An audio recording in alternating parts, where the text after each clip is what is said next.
El moderador no se puede presentar, entonces, como muchos aquí conocen bien, Neil es profesor asociado de cirugía y atención crítica en London. Tiene una serie de cargos administrativos, incluido administrador de trauma. Él hizo la mayor parte de su entrenamiento en London, Ontario, y se pasó unos años en Atlanta, en el Gray Memorial, igual que muchos aquí. Realmente es un tipo familiar, un buen amigo, un líder en Canadá, igual que el doctor Rizzoli. Y realmente nos emociona mucho tenerlo ahí con nosotros hablando hoy. Muchas gracias, Neil. Bien, gracias. Me dieron la tarea de decidir a dónde deben ir estos pacientes. Ya hablamos de esto un poco a lo largo de la conferencia. Vamos a tomografía con los pacientes estables, nos saltamos eso y vamos directamente al quirófano. Nos quedamos en el departamento de emergencia por mucho tiempo, probablemente no, y vamos a ver un híbrido aquí de lo que es el quirófano, algunos conflictos de interés o cosas que divulgar. Esto es control de hemorragia y control de hemorragia. Es otra vez lo mismo. Aquí tenemos, creo que es una comparación bastante razonable, pero hay demasiada sangre igual, desafortunadamente, sobre el suelo, así que esto es lo que queremos controlar. Y esto es una cita que me gustó de Andy y de Chad. Esto hace que nuestro trabajo se vea tan chévere, y aquí estamos. Los cirujanos de trauma deben recrear simbólicamente la fatídica toma de decisiones de Ulises de navegar entre Sila y Caribdis todos los días cuando deciden transportar un paciente moribundo inestable, cuando las opciones están geográficamente separadas de instalaciones como el quirófano o la radiología intervencionista. Así que eso enfrentamos cada día. ¿A dónde vamos con estos pacientes? ¿A dónde vamos? Hemorragia es algo que puede prevenirse, así que pensamos que tenemos algún efecto en estos y podemos salvar vidas. Tenemos que identificar estos pacientes si están sangrando, tenemos un diagnóstico, entonces dónde están sangrando y queremos tratar. Mientras tanto vamos a reanimar este paciente y hacerlo con sangre. Esperemos que sea sangre entera o al menos los componentes para hacerlo así. Sabemos que esto es válido y es verdadero en Canadá. Esto es un trabajo del grupo de Sandro cuando trabajaban en Sunnybrook. Y aquí ven como las muertes prevenibles de hemorragia. Esto es uno de Sunnybrook y esto es la pelvis y el abdomen. Serían los dos más grandes. Y en este trabajo, en ese momento, no era algo la moda. En este caso, el empaque quirófano era la forma de trabajar. Y aquí hay que tener más radiología intervencionista y quirófanos trabajando en conjunto. Así que veamos el quirófano híbrido. ¿Qué pasa con Sudamérica? Esto es un trabajo de Brasil. Vemos ahí la causa de muerte intraoperatoriamente. Estamos hablando de un estudio de 14 años del hospital universitario terciario brasileño. Y cuando vemos la hemorragia, las lesiones en la cabeza, hemorragia, todas estas áreas tienen un potencial. Lo mismo pasa con Canadá, lo mismo que en Brasil. Extrapolamos esto a Sudamérica y a otros países más de Sudamérica. Este es un trabajo de hace 20 años que analiza centros de traumas de nivel A1 y ven la causa de muerte en el quirófano y querían ver cuáles son las causas y las áreas de oportunidades para mejorar. Y nuevamente, no sorprendentemente, el sangrado es la causa número 1, áreas para mejorar identificadas fue el retraso para llegar al quirófano. Hablamos de esto todo el tiempo, toda esta conferencia, y eso es lo que hacemos otra vez en esta presentación. Así que no solo el retraso dentro de la institución, sino también en el transporte entre instituciones, que es algo que vemos ciertamente en el entorno canadiense en raras ocasiones. Entonces el tiempo de control de la hemorragia es esencial. Hablamos de esto un poco. El doctor Ordóñez habló de los 10 minutos de platino.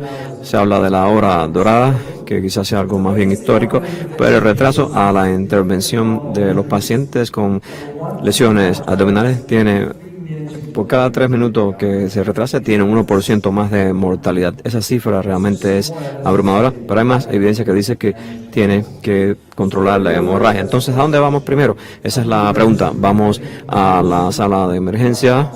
Eso hace la mayoría de los centros, terminan en la sala de emergencia. Hay un mecanismo para salir rápidamente de la sala de emergencia, nos saltamos la emergencia y vamos directamente a radiología intervencional. Eso es lo mejor en la mayoría de los lugares. Vamos directamente al teatro de operaciones, chequeamos en emergencia, sabemos que está muy enfermo y vamos directamente al quirófano. Y luego es una cuestión en la parte de la emergencia que estaría como parte del teatro de operaciones. Entonces, otra vez, es como en raíces, ubicación para cirugía de trauma.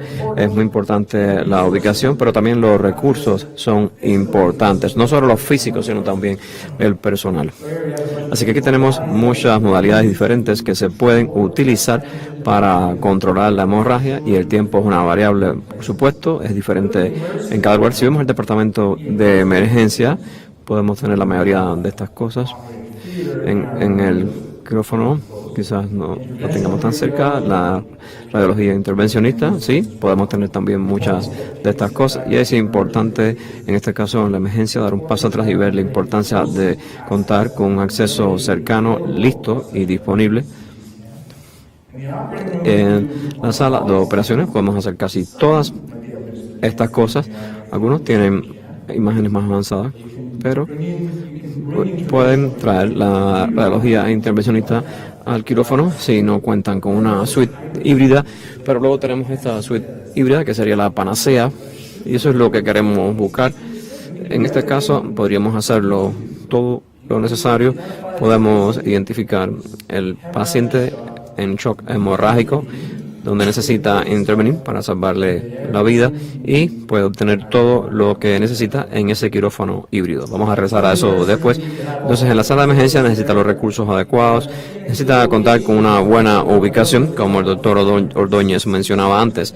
Tenemos tomografía a 20 metros del departamento de emergencia, tiene que tener un equipo dedicado de trauma para conseguir ese equipo que esté en emergencia.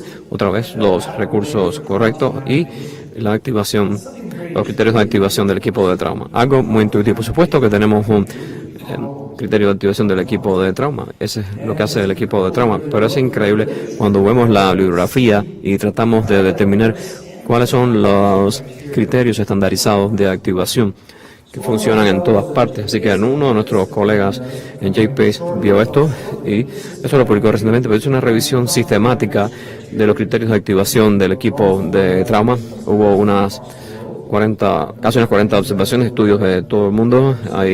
Desafortunadamente no hay nada de Centro Sudamérica, pero al verlo así, vio 42 juegos de criterios de activación, 169 criterios diferentes, y no hay un criterio universal para todos los estudios. Ninguno. Lo más común sería lo que se nos podría ocurrir, algunos temas fisiológicos importantes y mecanismos de penetración. Entonces, estamos en London. Este es nuestro criterio primario de activación del equipo de trauma. Tenemos 18 puntos diferentes. Entonces, ¿cómo podemos llevar estos criterios que van a ser más dependientes de recursos que requieren la activación del equipo de trauma? Entonces, establecimos, este es un nuevo criterio.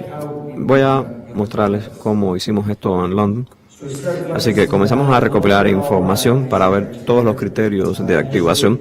Inicialmente, con la activación del equipo de trauma, vimos los que dependían más de los recursos, aquellos que involucraban algo que el equipo de trauma necesitaba. Sacamos eso, lo reformamos, esos criterios, eso es lo que vemos a la derecha, y luego los implementamos en el mismo periodo de tiempo que buscamos los primeros datos iniciales, y al hacerlo queríamos ver realmente qué pasaba con la parte del sub o sobre triaje. Aquí tenemos las cifras: 30% subtriaje, 30% sobre triaje, y al implementar los nuevos criterios de activación pasamos aquí a 20 y 18, mejoramos ambos, pero la tasa de subtriaje probablemente está un poco alta y hemos visto diferentes mecanismos para ver por qué eso es así, pero con un número menor de criterios podemos adherirnos mejor a los criterios y los cirujanos de emergencia en la mayor parte van a hacer un triaje en base a esto y lo van a aceptar. Así que necesitamos el personal correcto en emergencia, la geografía correcta. No, el tiempo es esencial. El tiempo, por supuesto. Entonces, ¿por qué no vamos directamente a radiología de intervención? Bueno, eso es poco probable. Aquí tenemos que pensar si vamos directamente mejor a un quirófano híbrido y la radiología de intervención. Y el control de transcaterización para control de hemorragia lo hemos utilizado por años para lesiones de órgano sólido y para la parte de vasculatura, pero la mayoría de las veces que queremos hacer esto es al final y se llama radiólogo intervencionista, pero no está allí. Como en la mayoría de los casos, hay que llamarlo, despertarlo, hay que movilizar todo en equipo, hay que configurar todo, y esto toma muchísimo tiempo. Y el tiempo es esencial, y no contamos con tanto tiempo, entonces hay que cambiar un poco las cosas. Esto es un trabajo del grupo de Pittsburgh, el Dr. Peisman, que realmente analiza este estudio NTDB en pacientes hipotensos a los que se les realizó procedimientos oclusivos vasculares terapéuticos. Básicamente es una angioembolización para parar el sangrado. Aquí nuevamente hay una demora en la IR que se asoció con el riesgo de mortalidad de más del doble. Cada hora de demora al IR se aumenta el riesgo de mortalidad en un 47%. Cifras increíbles, es algo intuitivo que ya lo sabemos, pero aquí tenemos datos para soportarlo. Entonces, ¿cuál es nuestro rol en esto? Esto es un trabajo de chat. Bueno, ciertamente del lado de acá de la pantalla se puede subdividir esto en emergente para salvar la vida de forma inmediata y hablamos aquí un poco del REBOA y básicamente esto es algo que está en nuestra parte como cirujanos de trauma. Aquellos que tengan una parte de entrenamiento vascular más avanzado se pueden sentir más cómodos con una TAE, una embolización, pero del lado derecho tenemos un escenario urgente y no emergente de amenaza inmediata para la vida utilizando stents e injertos de stents, y eso se le deja a los expertos endovasculares, ya sea un cirujano endovascular o un radiólogo intervencionista o una combinación de ambos. En sus instalaciones, bueno, depende de cada uno, ¿no? Entonces, ¿quién va directamente al quirófano? Esto no concepto, intuitivamente tiene sentido. Y aquí tenemos un trabajo que encontré sobre pacientes que fueron directamente al quirófano en Norteamérica, en la bibliografía. Y eso es Louis Bird fue un pionero, y el Dr. Grisbell, quien hizo esto para lesiones cardíacas penetrantes. Esto fue en el 54. Eso comenzó en los 40 después de la Segunda Guerra Mundial y empezó a identificar pacientes con lesiones cardíacas. Y eso fue lo que hicieron, identificar pacientes en el quirófano con una mala, en el departamento de emergencia, mejor dicho, con una mala fisiología para llevarlos al quirófano. Así que ellos pasaron enseguida de la emergencia al quirófano para mejorar la atención y los resultados de estos pacientes. Uno de sus estudiantes, el próximo paso, ¿qué pasa con los pacientes con lesiones múltiples? Como en muchas cosas hemos aprendido en la relación de trauma que todo esto proviene de conflictos militares y esto es nada nuevo para los cirujanos militares. Por supuesto, alguien que tiene una lesión severa va directamente al quirófano. Entonces, aquí el doctor Noir subdividió esto en los pacientes con lesiones múltiples, mayormente penetrantes, pero ese es su grupo de pacientes. Puede identificar algunos que moderadamente están estables, pero están enfermos y estaría mejor si van directo al quirófano en lugar de pasar tiempo en emergencia.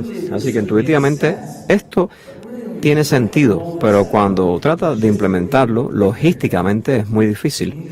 Así que tiene que identificar qué pacientes son perfectos para esto y cómo optimizamos los recursos. Y como esto depende mucho de los recursos, hay que tener un quirófano disponible a las 24 horas con todo el personal, para tratar este tipo de pacientes, y debido a eso todo depende muchísimo de su entorno local.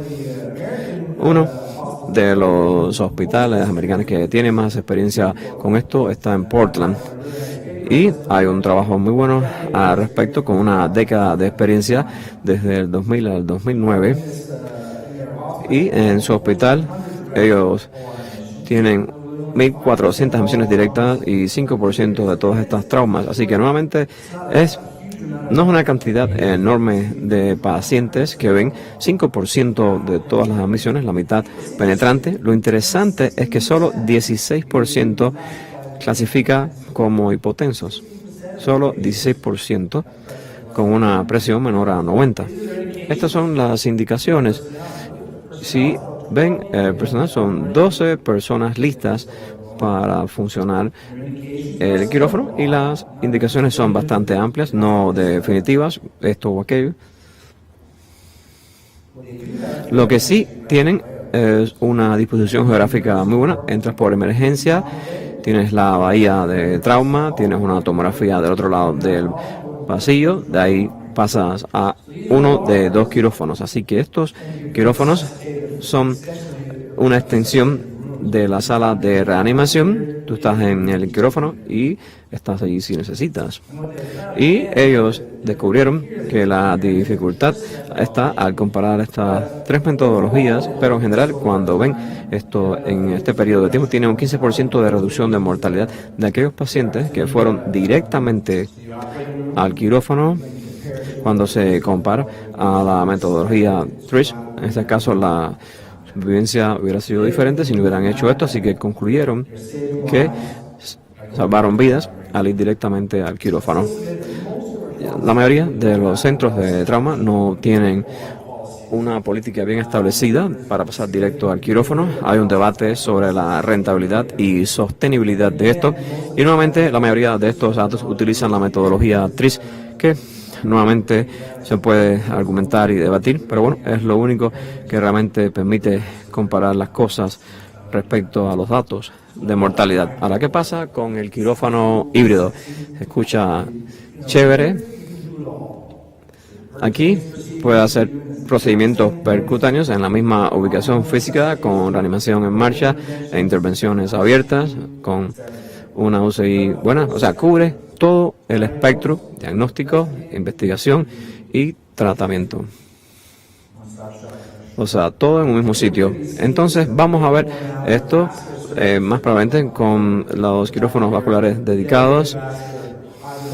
Vamos a tener estos quirófanos híbridos donde vamos a contar con esta intervención. Quizás no sea específico para trauma, pero lo podemos utilizar igual. Así que aquí tenemos el Raptor en Calgary. Tenemos al doctor Macbeth y Kirkpatrick, que están aquí de Calgary.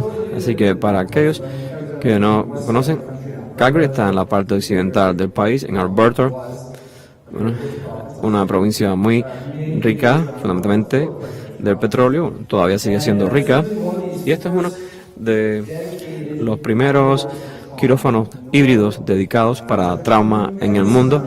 Tomó muchísimos fondos para implementarlo, pero son uno de los primeros en el mundo. Raptor quiere decir reanimación con angiografía percutánea, técnica y operativa. Como dije, es bastante amplio en este caso, y el doctor Bob con franqueza dice el cuarto y el sitio donde el dinero del petróleo se dirige. Así que ha sido con seguridad una sala muy costosa. ¿Y quién va al híbrido? Es difícil definir la selección del paciente que va al quirófano. En Calgary confirmamos y sostenimos el shock, y hay una alta sospecha de problemas intracavitarios, un poco más específico que el grupo de Portland, donde tienen una indicación más amplia para ir al quirófano. Así que en estos pacientes buscamos el paciente que está con un trauma y está más enfermo. Hay un trabajo que el grupo escribió muy bueno al respecto y cómo hacer esto bien.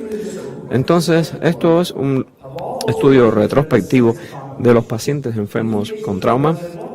Estos son los que se pueden beneficiar del Raptor, de estar en un quirófano donde podemos hacer de todo, de este sitio con todo. Estos son pacientes, la vasta mayoría hipotensos que requieren algún tipo de intervención. Y si vemos todos estos pacientes, casi son 1000, tenemos 35 que se beneficiaron del Raptor, probablemente un 4% más o menos que se benefició de contar con la intervención percutánea y también la intervención abierta en un solo lugar. Y aquí nuevamente tenemos la parte de pelvis, hígado o ambos. En este caso eso reduce el tiempo de puerta aguja de 49 a 22 minutos. En este caso se puede hacer mucho más rápido y se obvia y se va directo al Raptor. Se puede también obviar el departamento de emergencia e ir al Raptor, y en este caso la tasa de sobretriaje en este caso es de casi 50%, y aún tenemos un 40% persistente del hipotenso. Así que queremos ver realmente quién se identifica aquí como paciente ideal que se beneficia de ir directamente a la sala híbrida o al quirófano. Esto es lo que tenemos en London, en Ontario. Somos partes de los que no tienen. Así que bueno, es para decir que ustedes pueden traer su radiología de intervención al quirófano, en este caso al cirujano vascular y al radiólogo intervencionista. En este caso yo pienso que a la imagen todo se puede ver bien, y siendo cierto, sí tenemos un quirófano híbrido y tenemos una magnífica reunión con los cirujanos vasculares y podemos utilizar por supuesto ese quirófano. Así que no tenemos un Raptor, pero tenemos algo mejor que les vamos a mostrar aquí. Entonces, en resumen, en nuestra situación actual en Norteamérica, Centroamérica y Sudamérica, la mayoría de los pacientes, al menos en la sala de emergencia, van a estar por unos momentos para identificar quiénes son, qué es lo que pasa, y luego el tiempo es esencial. Entonces, una vez que se toma la decisión, van directamente al quirófano o van con el doctor Ordóñez. Quizás están estables, pueden ir a la tomografía y ayudarles antes de pasar al quirófano. Así que realmente todo depende de lo que tiene a su alcance, no solo el personal, sino también la parte financiera. Muy importante. Necesitamos contar con el personal correcto, los pacientes, el personal, el lugar correcto para identificar y detener la hemorragia. Realmente lo importante es contar con lineamientos institucionales, y una vez que estos se implementen para la activación de trauma, reanimación, o quien va directamente al IR o al OR o al híbrido, realmente es esencial volver a revisitar estos.